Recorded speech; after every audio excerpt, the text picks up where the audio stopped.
Narmada Eshala audio సిరీస్‌కి స్వాగతం. నేను మీ నర్మద. 'నిన్నే పెళ్లాడతా' రొమాంటిక్ లవ్ స్టోరీ భాగం 7. చిన్నపిల్ల పెద్దయ్యాక అదే అన్నీ తెలుసుకుంటుంది అని సంయుక్త తల్లి మాధవి ఆమె తండ్రి హర్షవర్ధన్ని ఒక్క మాట అననిచ్చేది కాదు జానకమ్మ. దాని పర్యవసానమే ఇప్పుడు ఇలా తయారైంది. జానకమ్మతో అలా మాట్లాడింది సంయుక్త. కార్ పార్కింగ్ చేసి అప్పుడే లోపలికి వచ్చాడు శిఖర్. అతని ప్యాంటు తడిచి ఉండడం చూసి ఇందాక పింకీ చెప్పిన మాటలు గుర్తుకు వచ్చాయి. వీడు దాన్ని పెళ్లి చేసుకుంటే బాగుండు. వీళ్ళిద్దరి పెళ్లి చూడాలి అన్న నా కోరిక ఒకేసారి తీరుతుంది. జారిపోతున్న కళ్ళజోడుని ముక్కుమీదికి తోసుకుంటూ మనసులో అనుకుంది జానకమ్మ. శిఖర్ ఇంట్లోకి రాగానే ఆమెను చూసి hi granny how are you చిరునవ్వుతో అన్నాడు. ఒరేయ్, నాతో తెలుగులో మాట్లాడరా. నువ్వన్న ఆ భాష నాకు అర్థమై చావదు కినుగ్గా అంది జానకమ్మ. వచ్చి ఆమె పక్కన కూర్చొని భుజం చుట్టూ చేతులు వేసి గ్రానీ ఎలా ఉన్నావు, మీ ఆరోగ్యం బాగుందా ఆప్యాయతతో సైడ్ హగ్ ఇచ్చాడు. ఇక్కడ ఉన్న వాళ్ళకన్నా అక్కడి నుండి ఇక్కడికి వచ్చిన నువ్వే నయంరా శిఖర్. నోరారా ఎలా ఉన్నావు ఏంటి అని అడిగావు. ఇక సమయం ఉంది చూడు. ఏ రోజు కూడా బామ్మ నీకెలా ఉంది అని అడగదు. పైగా ఏమైందే ముసలి, నువ్వు విశాఖ ఉక్కు ముక్క అంత గట్టిగా ఉన్నావని నన్ను ఆట పట్టిస్తూ నా 2 బుగ్గలు పట్టి లాగుతుంది అని సంయుక్త మీద అతనికి ఫిర్యాదు చేసింది. గ్రానీ అది నిన్ను అంత మాట అన్నదా? బోలెడంత ఆశ్చర్యపోయిన అతడు నువ్వు బాధపడకు, నేను వచ్చాను కదా, దాని సంగతి చూస్తాను. దాని 2 చెవులు మెలిపెట్టి అయినా నీకు సారీ చెప్పిస్తాను అని ఆమెను ఓదార్చాడు. నాకు తెలుసురా, నువ్వంత మంచి పని చేస్తావని ప్రేమతో శిఖర్ చుట్టూ చేతులు తిప్పి మెటికలు విరిచింది. ముసిముసిగా నవ్వేసి అది మొండి అయితే నువ్వు జగమొండివి. మీ ఇద్దరి మధ్య తగువ పెట్టి తద్వారా మీ మధ్య ప్రేమ పుట్టిస్తాను. ఆ తర్వాత నా చేతులతో మీ పెళ్లి చేస్తాను మనసులో అనుకొని మురిసింది జానకమ్మ. వాళ్ళిద్దరి పెళ్లి చెయ్యాలి అన్నది ఆమె సంకల్పం. తిన్నావా గ్రానీ అన్నాడు అతడు. ఇందాకే అంది ఆమె. సరే గ్రానీ, నేను ఫ్రెష్ అప్ అయి టిఫిన్ చేస్తాను అన్న అతడు తన గదికి వెళ్ళాడు. శిఖర్ డ్రెస్ చేంజ్ చేసుకొని టిఫిన్ తినేసి అత్త నాకు పని ఉంది, నేను బయటికి వెళ్తున్నాను, రావడానికి లేట్ అవుతుంది అన్న అతడు కారు కీని చూపుడు వేలుకు వేసుకొని గిరగిరా తిప్పుతూ స్టైల్గా నడుచుకుంటూ తను కొత్తగా కొన్న కారు దగ్గరికి వచ్చాడు. అతడు కారు డోర్ తీసి లోపల కూర్చోబోతూ తనను ఎవరో చూస్తున్నట్టు అనిపించి తల ఎత్తి పైకి చూశాడు. కోనేటిలో పడడం వల్ల తడిసిన జుట్టుని ఆరబెట్టుకుంటూ బాల్కనీలో నిలబడి ఉన్న సంయుక్ అతనికి కనిపించింది. ఈ టైంలో బావ ఎక్కడికి వెళ్తున్నాడా అని ఆసక్తితో అతన్ని చూస్తూ ఆమె చూపుల్లో అతని చూపులు చిక్కుకున్నాయి.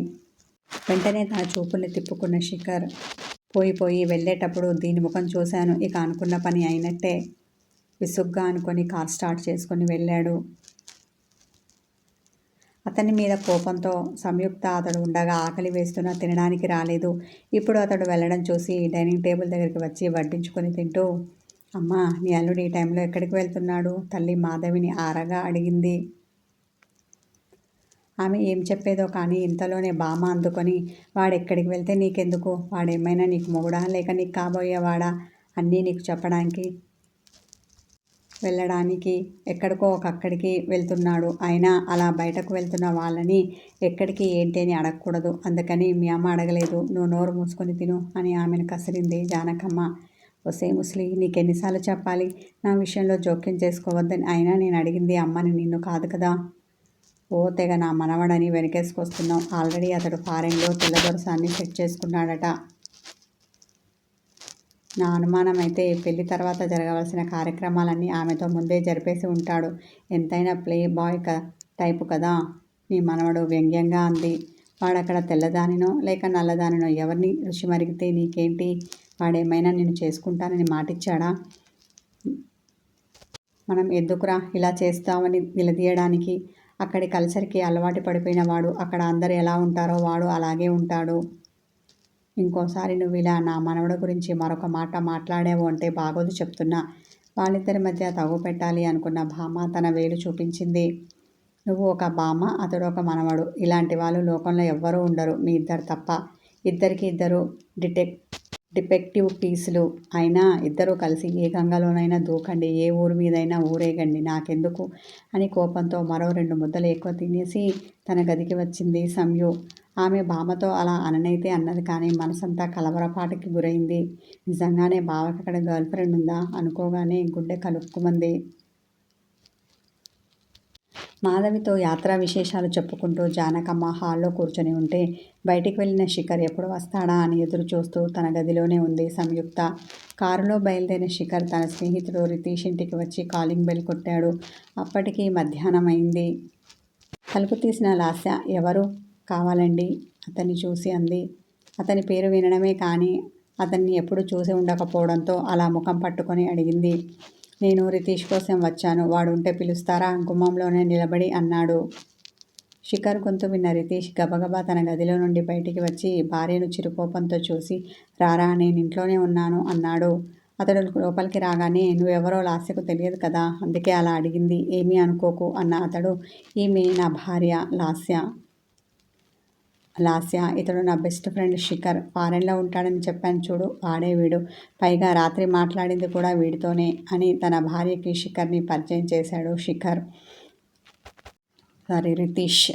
ఆ తర్వాత అతన్ని మినీ హాల్కి తీసుకెళ్ళాడు. అక్కడ అయితే పీస్ఫుల్గా ఉంటుందని. అయినా నువ్వేంటి వచ్చేటప్పుడు ఒక కాల్ కూడా చేయలేదు. ఇంకా నయం నేను ఇంట్లోనే ఉన్నాను కాబట్టి సరిపోయింది అన్నాడు కళ్ళు చిన్నవి చేసి. అతన్ని చూసిన శిఖర్, ఆల్రెడీ నేను రాత్రి చెప్పాను కదా ఎలాగూ ఉంటావని, కాల్ చేయలేదు. నాకేం తెలుసు నీకింత మతిమరుపు అని, అది కూడా నీకు పెళ్ళాయిగా వచ్చిందని చురక అంటించాడు.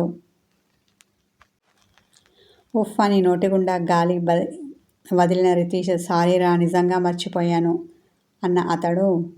ఇంతకీ నువ్వు ఇండియా ఎందుకు వచ్చినట్టు? రాత్రి కాల్ చేసినప్పుడు కూడా చెప్పలేదు. అనుమానంతో అతడిని చూశాడు. అది చెప్పడానికే కదా ఇక్కడికి వచ్చింది అని చెప్పబోయేంతలో లాస్య వాళ్ళిద్దరికీ జ్యూస్ తెచ్చి ఇచ్చింది.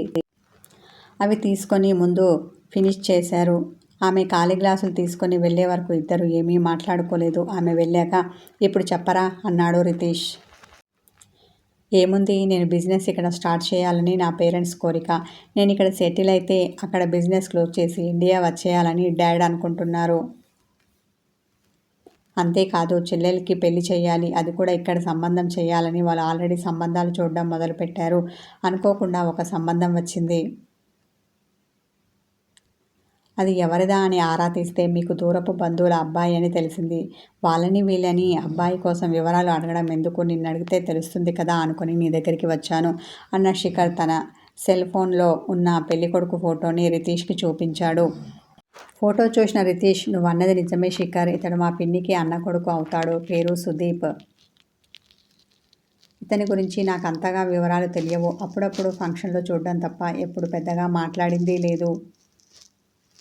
ఇప్పుడు నువ్వు చెప్పావు కదా, ఇక ఇతని గురించి పూర్తి డీటెయిల్స్ తెలుసుకుంటాను అని ఆ ఫోటోని తన సెల్ ఫోన్కి సెండ్ చేసుకున్నాడు రితీష్.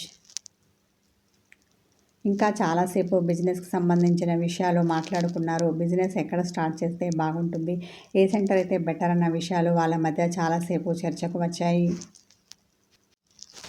ఇంతలో ఏమండి అంటూ వచ్చింది లాస్య. ఏమిటి అన్నట్టు చూశాడు రితీష్. అత్తయ్య మిమ్మల్ని మీ ఫ్రెండ్ని భోజనానికి రమ్మంటుంది అందే. వస్తున్నాం, కానీ నువ్వు వెళ్ళి భోజనానికి ఏర్పాట్లు చూడు అనగానే ఆమె తల ఊపి వెళ్ళింది. అక్కడే భోంచేసి మరేమీ పనులు పెట్టుకోకుండా ఇంటికి వచ్చాడు శిఖర్. అప్పటికే చీకటి పడింది. ఫ్రెషప్ అయి డాబా పైన కూర్చున్నాడు. కాసేపటికి కాళ్ళ పట్టీల చప్పుడు అతనికి వినిపించి తల తిప్పి మెట్ల వైపు చూశాడు. సెల్ ఫోన్ చెవి దగ్గర పెట్టుకొని అవతలి వాళ్ళ మాటలు వింటూ పైకి వచ్చింది సంయు. ఆమె అతన్ని చూడలేదు. అతడు ఉన్నవైపు కాకుండా మరోవైపుకు వెళ్ళి రీలింగ్ కానుకొని నిలబడింది. అవతల ఏం చెప్పారో తెలియదు కానీ ఆమె పకపకా నవ్వింది. అలా నవ్వుతూనే కాసేపటికి, ఆపవే తల్లి, నవ్వలేక చేస్తున్నాను. ఇంతకు నేను చూసుకోవడానికి వచ్చిన పెళ్ళికొడుకు జోకర్లా ఉన్నాడు అంటావు అన్న ఆమె, ఇంతకు నీకు ఎలాంటివాడు కావాలి అంది. ఆమె మాటలు వినాలి అన్న ఆసక్తి శిఖర్కి ఏమాత్రం లేదు. కానీ అతడు అక్కడే కూర్చొని నీలి ఆకాశం కేసి చూస్తూ రిలాక్స్ అవుతూ ఉండడం వల్ల అతడు వద్దనుకున్న ఆమె మాటలు అతనికి వినిపిస్తున్నాయి. ప్రశాంతమైన వాతావరణాన్ని ఆమె డిస్టర్బ్ చేసినట్టు అనిపించింది. చిరాగ్గా ఆమెను చూశాడు. వెన్నెల వెలుగులో ఆమె ముఖం ఎంతో క్యూట్గా ఉంది. పెద్దవైన ఆమె కళ్ళు తను మాట్లాడుతున్న మాటలకి అనుగుణంగా అభినయిస్తున్నాయి. నవ్వినప్పుడు ఆమె పలువరుస తెల్లని వెన్నెలతో పోటీ పడుతోంది. ఆమె కదలికలకు అనుగుణంగా ఆమె చెవిదుద్దులు అటూ ఇటూ కదులుతున్నాయి. చల్లని పిల్లగాలికి ఆమె ముంగురులు ముఖంపై పడుతుంటే అవి చేత్తో వెనక్కి అనుకుంటూ ఉంది. ఆమె లంగా ఓణి వేసుకుని ఉంది. గాలి కాస్త గట్టిగా వీసినప్పుడల్లా ఓణి పక్కకు జరిగి లోతుగా ఉన్న ఆమె నాభి కనబడి అతన్ని కవ్వించింది. ఆమెని అలా చూస్తుంటే అందమైన పాలరాతి శిల్పం తన కళ్ళ ముందు నిలిచిన అనుభూతి కలిగింది శిఖర్కి. విసుగ్గా ఉన్న అతని ముఖంపై ప్రశాంతత వచ్చింది. మనసులో ఏవేవో చిలిపి ఊహలు కదలగానే అతడు ఉలిక్కిపడ్డాడు. చాచా, నేనేంటి ఇలా ఆలోచిస్తున్నాను, అది కూడా ఈ దిబ్బరొట్టె ముఖాన్ని చూసి కచ్చాగా అనుకున్నాడు. అరే, నేనేదో కాసేపు చల్లగాలికి సేద తీరుదామని వస్తే తగదునమ్మా అని ఇది వచ్చి నన్ను డిస్టర్బ్ చేసింది అనుకున్న అతడు, ఓయ్ టాకెటివ్, ఇలారా అని చిటిక వేసి పిలిచాడు. ఉలిక్కిపడి సంయు అతన్ని చూసింది.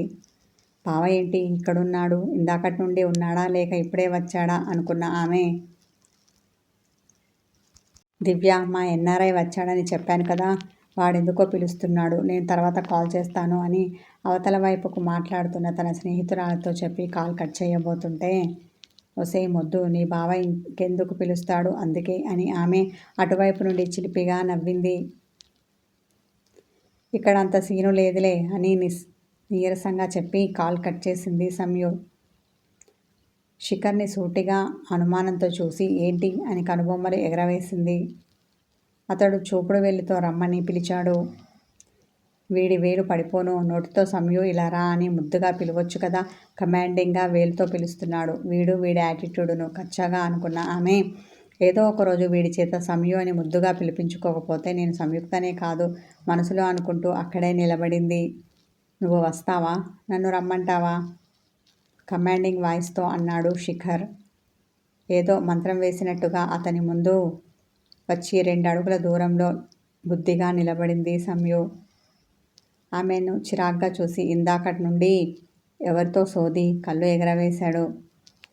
అతని గొంతులోని తీక్షణకి జంకిన ఆమె, నా ఫ్రెండ్తో అంటూ కంగారు పడింది. బాయ్ ఫ్రెండా అన్నాడు వెటకారంగా. ఆమెకు ఉక్రోషం పొడుచుకొచ్చింది. ఏదో అనబోయింది. ఆమె చెయ్యి పట్టి లాగాడు. విసురుగా వచ్చి అతని ఒడిలో వాలింది సంయు. ఈ రొమాంటిక్ కథ కొనసాగుతుంది. హై వ్యూవర్స్, స్టోరీ నచ్చితే లైక్ చేసి కామెంట్ పెట్టండి. నా ఛానల్కి మెంబర్షిప్ తీసుకోండి. Thank you.